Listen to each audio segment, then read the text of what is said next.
when you ask a law firm owner, do you think you're the bottleneck for growth? They will say yes, if they're honest. So that's a number one challenge I help them get over. And how I help them get over that is I have to help them let go of control. Lawyers are known for being, quite in favor of having control. It's part of their personality. And I show them there's no way you're going to grow and gain freedom, especially if you do not let go of some control.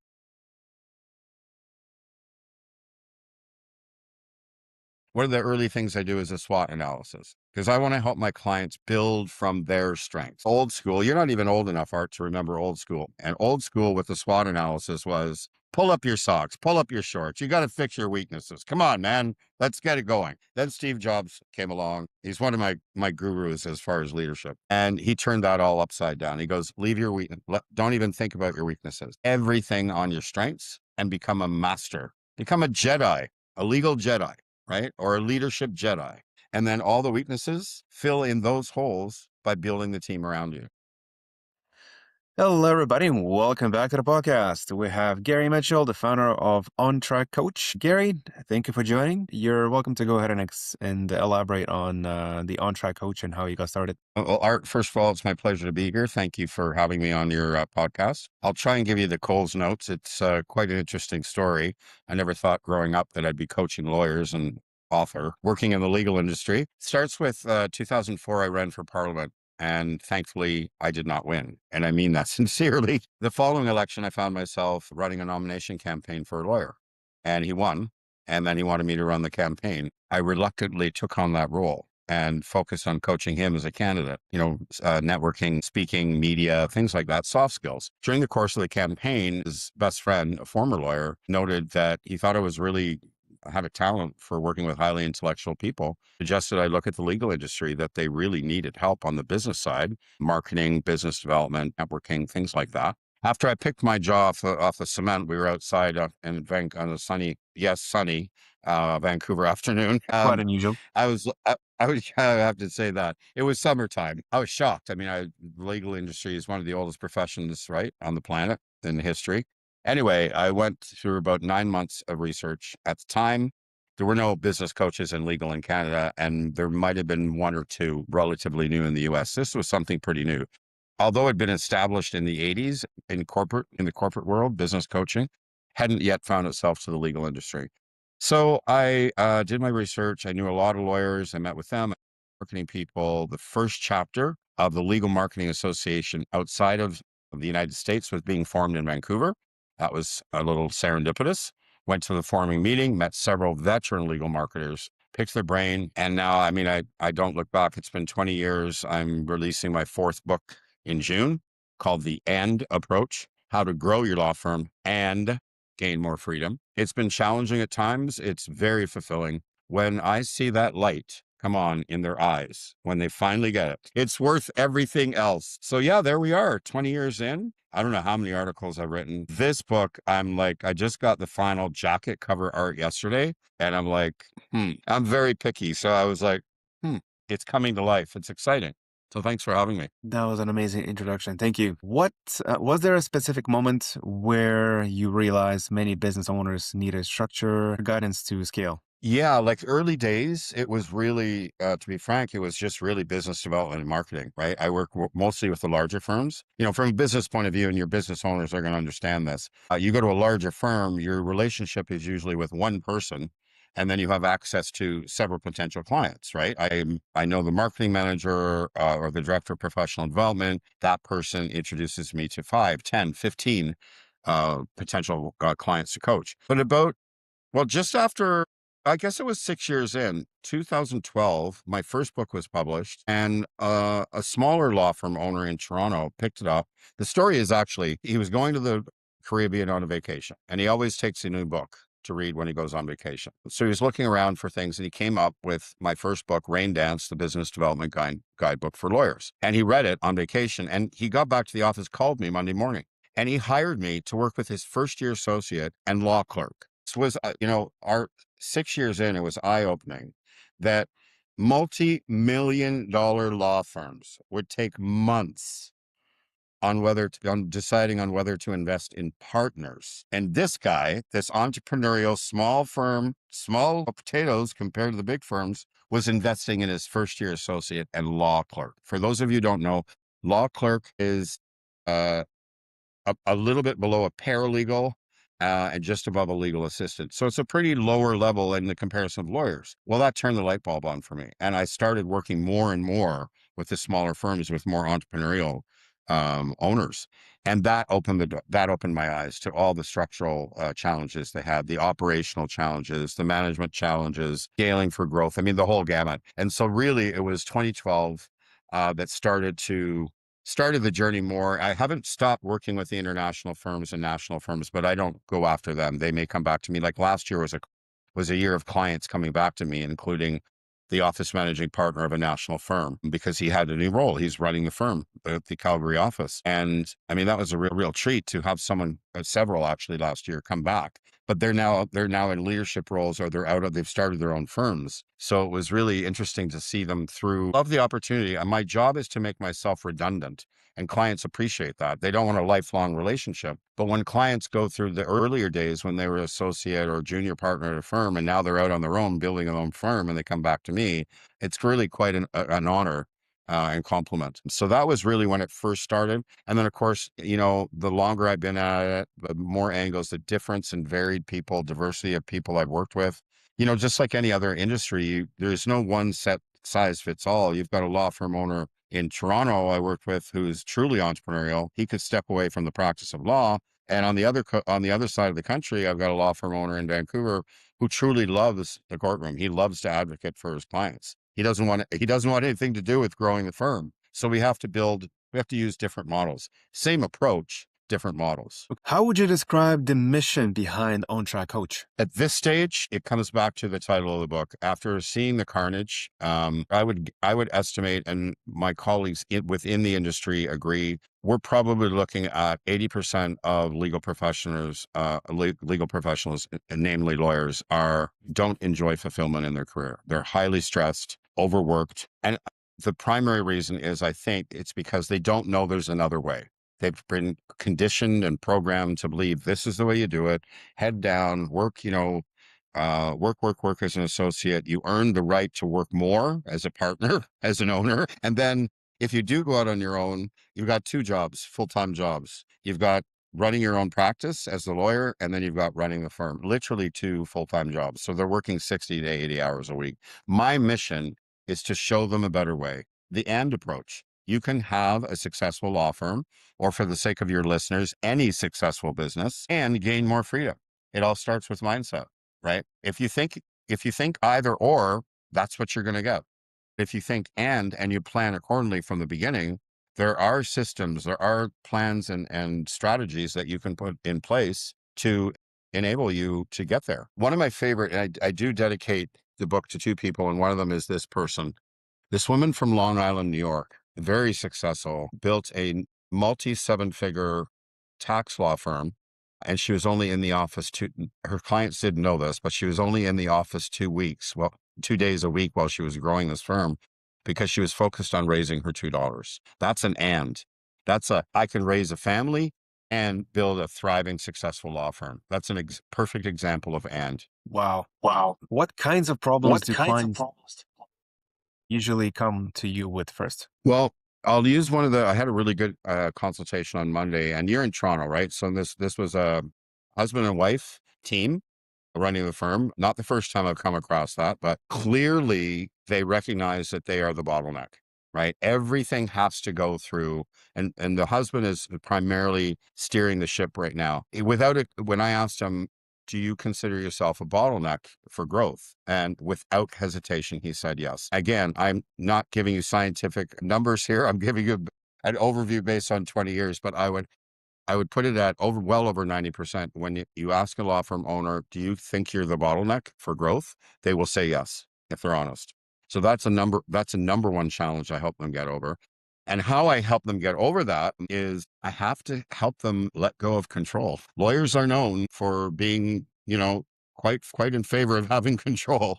It's part of their personality. And I show them there's no way you're going to grow and gain freedom, especially if you do not let go of some control. Then with that there's many other issues, right? Better leadership, better delegating, getting the right people on board. There's a whole system, right? But the first thing is the and approach starts with the and mindset. So we start with mindset. Then I work on some of the personality traits that we have to smooth out, some of the rough edges in order to clear the path for the strategies and tactics that I'll show them. If that makes sense, right? That makes perfect sense. I can't just jump into, okay, here's the plan. No way, man. There's some things that we have to take care of first up front before we jump into the actual execution. What does a typical engagement with one of your clients look like? Typical engagement is a weekly call for up to an hour. Sometimes it's gone over, sometimes it goes shorter, depending on the client, right? Or if we've gotten everything done. It's not on clock, it's not on time. They will receive detailed notes following the coaching session with what we discussed, what we agreed on, next steps, any homework. I have same day or same business day, same business day email support in between the calls so that things can be moving pretty quickly. And I don't want my clients waiting 5 days or even 3 days if something comes up to the next call. So they have email access to me, working hours, my own boundaries, and I teach them to do the same, but I get back to them very quickly. That is very supportive. We incorporate an AI dashboard it's an execution measurement software program. So we customize that for every client. So we can measure everything. We can measure individuals, we can measure campaigns, we can measure absolutely anything we want. And it's customizable. Usually clients will work with me a year, maybe two. And following that engagement, I offer 1 year of free check. Well, it's included in the program, but quarterly check-in calls for 1 year. I want to see that now they're out on their own. We're not working regularly. They don't drop the ball. They don't drop the accountability, and they continue to execute on their plan to realize their goals. That's an overview. What parts of coaching do you personally enjoy the most? Well, like I'll repeat it from the beginning. I love having, I mean, they're all skeptical, but I love it when they admit they're skeptical from the beginning. For those clients that are skeptical and they admit it at the beginning, when that light bulb comes on for them, when the light is in their eyes and they're starting to see results and they become believers, right? That's one of my favorite parts. I love to see my clients succeed. That overall is the greatest. I like to see, like going back to that Canada, this was an aha moment for me, being the one that was usually out front in the limelight. And now I'm behind the scenes watching that someone else have it go through a transformation due in part to what I've shown them. It's one of the most rewarding things I've ever seen and done and experienced. So I mean, that's what I get up in the morning for, right? I'm driven to help more people if they're open to it. Of course. What are the most common leadership challenges you see business owners facing today? I briefly touched upon it earlier, letting go of control, trying to do everything themselves, finding the right people. And that's part of letting go of control. It's cat and mouse, right? You can't let go of control until you know and trust the people around you will step up and deliver on the same level of quality that you do. So finding the right people, then it gets challenging. Now you got to work with these people. So leadership, motivating, not micromanaging. I mean, there's a million books on leadership, but my favorite ones all go to the fact that, like Steve Jobs would say, we don't hire smart people to tell them what to do. We hire smart people so they tell us what to do. That model, when I teach that to the lawyers, logically they get it, but it's not something they've practiced for most of their career. So it takes a little time.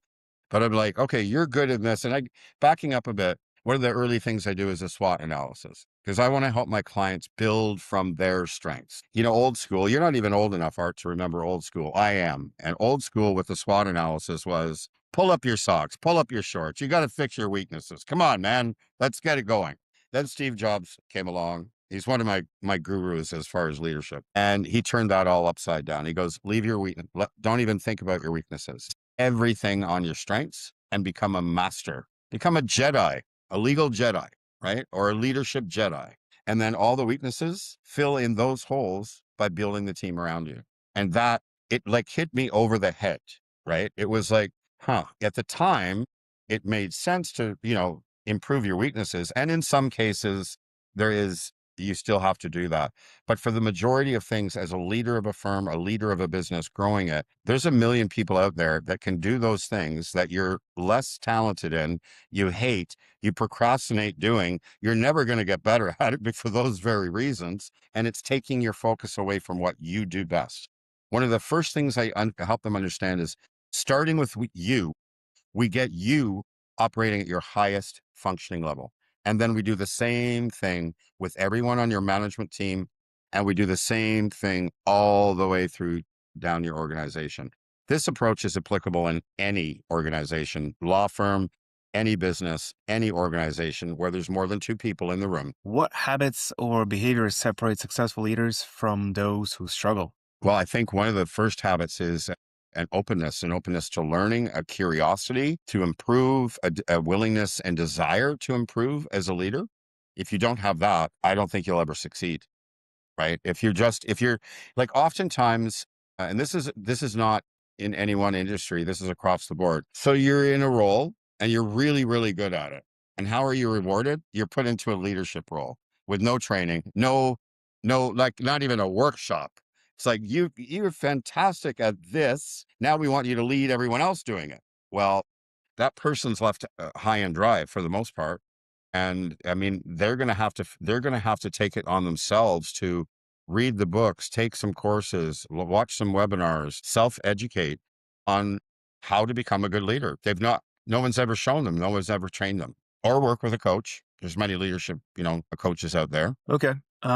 How has the coaching industry evolved over the last few years? Well, I think one of the biggest things where it's evolved is it's spread out into almost every industry and every application for life. Like there's coaches for everything. But that doesn't surprise me, right? I'm a fan of the Olympics. I'm just going to use this as an example. And when you think of the Olympics, like no one, even the athletes that just make the top 20, right, at the Olympics, to make the top 20 in the world, that's amazing. We all focus, right?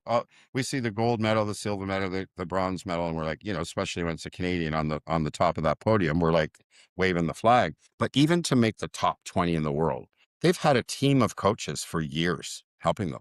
No one can do it on their own. So I think one of the ways coaching has evolved is it's spread out into various more industries.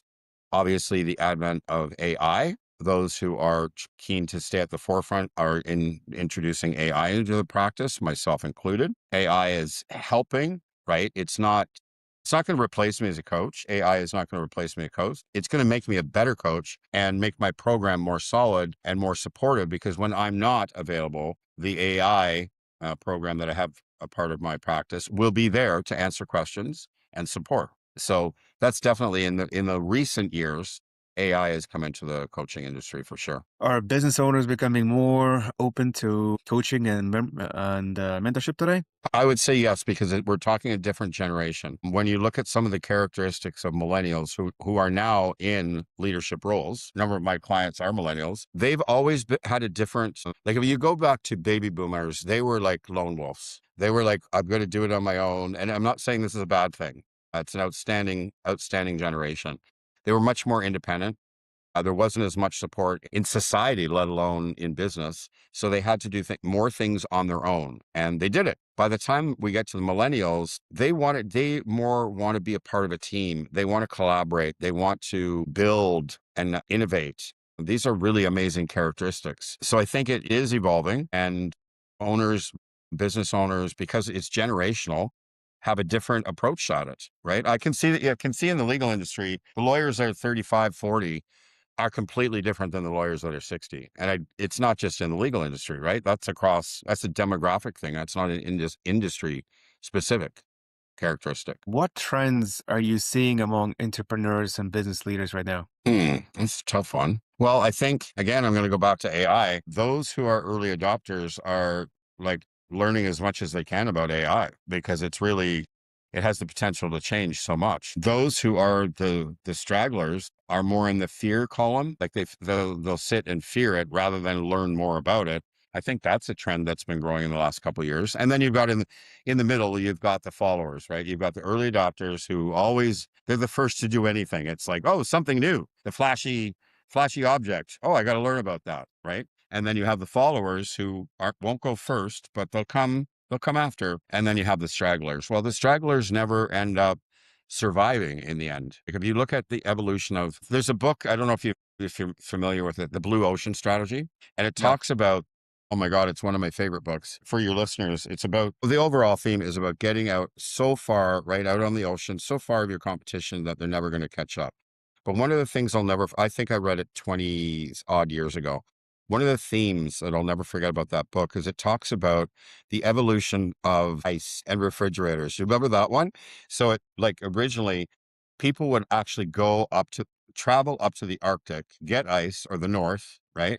Break ice and haul it back to town, and people would go and get and like put it in a box. Then they got the ice box, and then eventually along came the refrigerator. Every time the evolution came for the next product within the same industry, the people that had been involved in the previous were no longer around. It was always a new bunch of people providing a similar thing in a new way, always evolving and innovating. I found that fascinating and sad on many levels, right? You got, this is your thing. It's like for coaches or anyone else that's looking at a lifelong career, we have to be always looking for what's new. What's going on in society around us, what's going on in business, what's going on with the individuals. It's a never ending search for more wisdom, more knowledge, more experience. What's new? How can we incorporate new things to make this even better? Right. Absolutely. When you start working with a new client, what are the most common operational issues you uncover? Sorry, what are the most common? Operational issues you uncover. Oh, operational well, they're bottleneck. Everything has to be passed through them. So it slows down the entire process. There's a lot of redundancy, repetition. So we look at streamlining. There's a lot of wasted time. One of the things I help show them with streaming operations is how to cut down the repetition, create templates, not recreate the wheel every time they do a new contract. Many of them have figured out that on some level, but then I show them how to make it, how to tighten it up even more. Operational, one of the common things, usually in the bigger firms, but still in the smaller firms, I see this is when they cut muscle, what I call muscle. So if they're going through a lean time, they'll cut some marketing initiatives. And I've always been quoted saying, don't cut the muscle, you cut the fat, you cut the operational things, the overhead, wasted time. You don't cut the muscle, which is your marketing, your business development. You can't do that, or you'll be out of business in a couple of years. So those are some challenges that I see over and over. What parts of a business tend to become the biggest bottlenecks as companies grow? Well, Testing. yeah, no, that goes back to the owner, the leader. Well, let's just say management. That goes back to management. If you have a micromanager, then it's always going to be that whoever that person is in the organization. If they are able to unleash their team, then it frees up the bottleneck. It also inspires collaboration and innovation and speeds up innovation. But the bottleneck is going to happen with a person. And if that person is the law firm owner, everything comes to them. Everyone's waiting for them. It could be a manager below them, right? Depending on how it's organized. But it's in the form of a person, a leader leading poorly, in my experience. Do you find that most companies have clear process and systems, or is it often more chaotic behind the scenes? The term I would call it is organized chaos. It is chaotic. They're stumbling through success. They stumble into success and they stumble through success. Um, they're probably about a 1.2, maybe 2 million in revenue a year. They still don't have systems and processes in place. That's when they call me. They've reached a plateau where they have been successful. They're making money. They're hiring, right? They've got a team, but they're making a lot of mistakes. They're wasting a lot of money. They're wasting a lot of time, but the money is still coming in. And that can only last so long, right? So then they hit this kind of plateau where they kind of figure out, we've done pretty good. So yes, acknowledge that. I do acknowledge that. We've done pretty good, but we're not going to take the next step unless we systemize this and create templates and processes. And I mean, that's my favorite part of the work is like the overall approach I use when we're at that stage. First, we've got the mindset, we've worked on a couple of the personal characteristics, right? Approaches is then I call it the plug and play. So we've already got the right people now, and we're building the right systems. We plug the right people into the right systems and press play. And ultimately, that's a very short way of saying that's the way to freedom. That is the route to freedom. When you have the right people operating within the right systems and you press play, and you can be climbing a mountain or sailing around the world, checking in every once in a while by cell phone, and things are back in the office humming along just fine without you. But there's a number of steps that you have to take from bottleneck, overreach to freedom. And that's fun. It's a transformation. If you had a magic wand and could instantly solve one major challenge your clients face, what would it be? Oh, if I had one magic wand, it's actually trusting others, trusting the fact that there are people other than lawyers that have great skill set that could show them a lot of success. Interesting. That would be the number one. Boom. And conversely, how do you measure success when working with your clients? Well, first of all, I don't often see numbers. I see attitude. I hear, and I observe action. So I can see in the temperament and the actions of the client, they're relieved, they're happier. Sometimes they tell me, they actually tell me. I remember I had one client near the end of a mandate, and he said, Gary, I can't believe I am only doing the legal work I truly love. And I kind of laughed and I said, yeah, that's because you're delegating effectively, and you've built an amazing team around you. That's why. So you get to pick and choose. You're having more fun in your career. Like, I don't think we're here to like, plug along every day in and day out, right? Go to the office, work too many hours, deal with all that stuff, be stressed out all the time, not have time for family, not have time for ourselves, not have time for travel. I don't think that's why we're here. Maybe I'm wrong. I don't know. I don't know everything. I know the way I want to. I know the way Yeah. I want to live. I know the way a lot of my clients want to live. That I know. Yeah. Where would you like OnTrac Coach to be in the next 6 to 12 months? Well, of course, I want everyone in the world to buy my book, The And Approach. So that's 6 months. Within 12 months, I want to be franchising for other coaches. That is truly the next phase of the business, because when you think about it, I've been working with the most critical analytical group of people on the planet for 20 years. I have honed in some amazing systems for business. And a law firm, if I can make these things work in a law firm, I can make them work in any kind of business. So the way to work forward is not go out and try and take on more clients and learn more industries. No, no, no, no, no. Is take my systems and processes and help other coaches build successful practices. So that then I'm expanding the ripple effect. That will be the next book. Actually, it'll be a book for coaches, and that's the next phase is franchising to coaches. I actually just spoke with a couple people well, not a couple people. There's one person that helped to nurture and sell like 500 what is it? Franchises. Oh So yeah. that's his specialty. If you want, I can connect you. Sure. I am in talks with a franchise consultant out of Toronto. I've been talking to, he approached me about 3 years ago, 4 years ago, maybe longer. I don't know. COVID, post-COVID, pre-COVID, it just screws up my time continuum. Time frame, But I yeah. have been, yeah, yeah. It's already been like, I was at the gym this morning. I looked at the calendar, and here I am in Puerto Vallarta again. And it was 6 years ago this week that the lockdown went. I think it was the 15th, 15th of March. And I'm like, holy moly. Wow. Time has gone by fast. Yeah, no, I'm definitely interested in talking to more people, but that's definitely where I'm going. I know I'm going to need a lot of help, obviously, because I've never franchised before. And I do myself enlist the help of coaches, trainers, any help I can get all along the way. I never try and do all this on my own. I have an EA.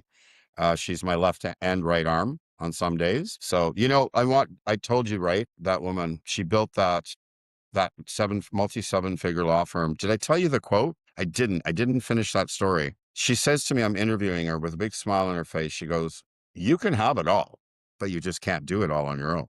And it basically, that was 3 years ago, 3 years ago and a little bit. It was December 23. I will not forget it, because was a spark that actually summarized all my experience working with lawyers. And that's what drove me to what like really motivated me on this book is yes, you can have it all. You can have it all, but you cannot do it all on your own. So you choose if you want to do it all on your own, you can't have it all. You can have control. You can have a lot of control, but what do you want? Do you want control or do you want freedom? That's a good question, right? Another question is, do you want to be right or do you want to be happy? I know which one I want. I want freedom and I want to be happy. So if you give me a suggestion and it's the one we go with because you're right, great. Let's go with it. Of course. I mean, two heads are better than one, basically, as the saying Absolutely. goes. I always believe that. I always believe that. All right. What's one leadership lesson you learned the hard way in your career? I'm not sure if I asked this Oh, before. definitely the micromanaging thing, the control and micromanaging. Like really early on, it's not part of it's part of my journey, but not necessarily part of my professional career. Is through college, I was also managing a restaurant. I was a shitty manager, excuse my language, but I had that control thing. It was like, um, micromanaging and telling people, I mean, it was 21. What the hell did I know at 21? What the hell does anyone know at 21? So I would say that I look back and I laugh, because I'm like, I'm the complete opposite of that now. My EA, she's off leash, right? I've hired her because I want her thoughts, her eyes on things. I want her thoughts, her opinions. If I just dictate, then basically I have an admin assistant, which is fine. We need those roles too. But at this stage, I need an EA. And so if I put her on a leash, then I'm going to be the one who loses most. She won't enjoy her job, clearly, but I'm going to be the ultimate loser because I'm not going to benefit. So definitely going from micromanager to being the one who does empower, like reaches out and, what do you think? What do you think? What do you think? Never shut it down. That's probably the biggest growth. Yeah.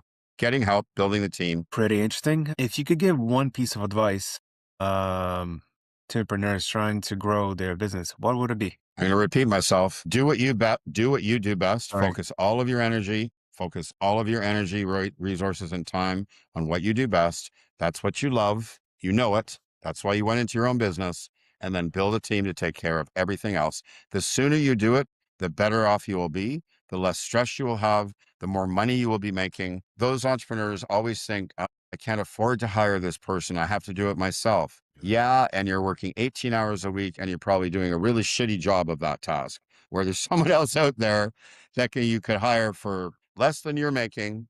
I am guaranteeing that. And they're going to do a better job. And now you're not stressed. They have a job. They enjoy it. Yeah. Go with what you love the most, what you're the best at, and build the team to do the rest. You do that alone, follow that one piece of advice, you will have success. I mean, there's many other underlying ways to get around that, but if you follow that one thing, you will see success and you'll have much more fulfillment as well. Enjoyment of life overall, I guess. Exactly. All right. Let's see here. If someone listening today feels their business is stuck or off track, what's the first step they should take to regain momentum? Probably go back to their why. Do some reflecting. Why are they doing this? Why do they start it? Why are they building? Why are they building it? What's the end game? What do they hope to achieve? Why are they creating this? I'd say that would be a good first step. Take a breath, take a day off, get out of the office if you work in an office, or get away from your workspace. Maybe if it's over the weekend, go for a walk and just think back to why you got into this in the first place. That would be a good starting point. Maybe you were going to assume that I was going to automatically say, get a coach. Nope, nope, nope. I think it starts with self-reflection, because they may get to saying, I should get a business coach. But my true and honest advice is get back to your why. Why are you doing this? That's your motivation. Okay. That's a really good advice. And then keep asking why until you get to the correct sequence of things. Exactly. 5 whys, 6 whys, 7 whys. Keep asking why until you got it. Yeah. All right. You mentioned, I believe, some of the inefficiencies and bottlenecks. What I've seen was that some people deployed AI solutions, of course, that help that. And I mean, nowadays, if you're not deploying AI, if the business is not using AI, you're going to be out of business compared to other ones which have deployed it and can do twice the work for half the price and half the team.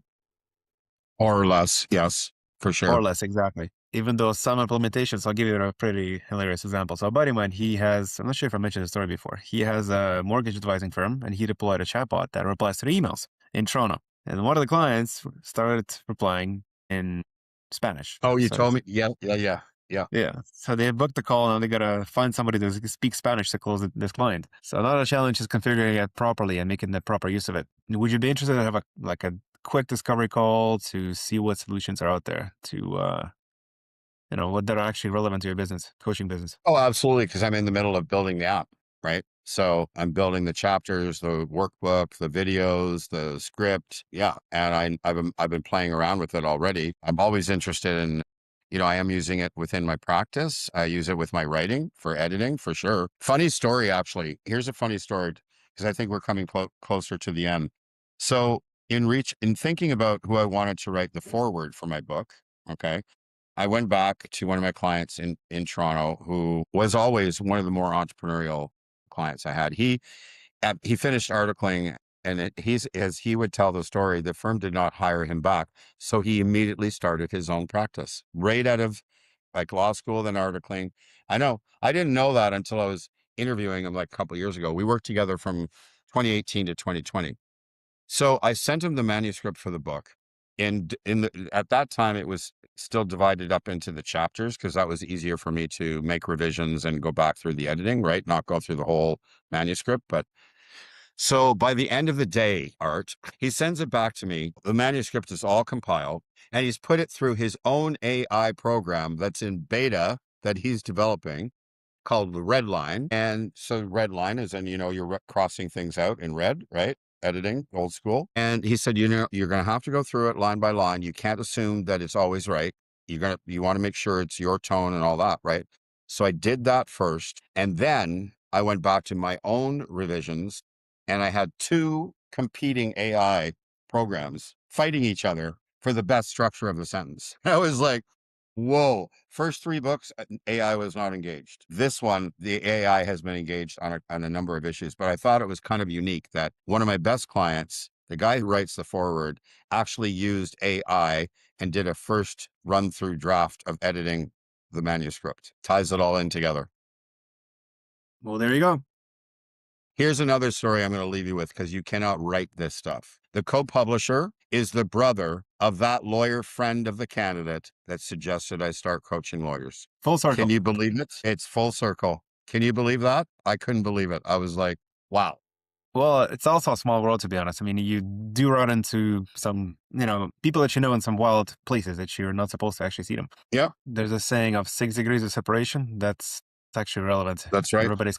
Yeah, for sure. What's your availability like for either, let's go on Monday, anything on Monday or Tuesday for the discovery call for AI? It's just going slow right now. Jesus Christ. You should get a Starlink as a backup. Work for me 100%. What is a backup? You should try getting a Starlink as a backup. Starlink antenna, so you have internet from the space, basically, from SpaceX. Right. Okay. Awesome. And All right. let's do the closing for the podcast itself. One sec. Okay. Find where this is. All right. Gary, thank you for joining the podcast. That was amazing. Thank you for your insights and your knowledge and experience and also the stories you shared. And hopefully our listeners can find it useful. My pleasure, Art. Happy to be here. Thank you. Thank you. And we'll chat soon. Have a good weekend. You too.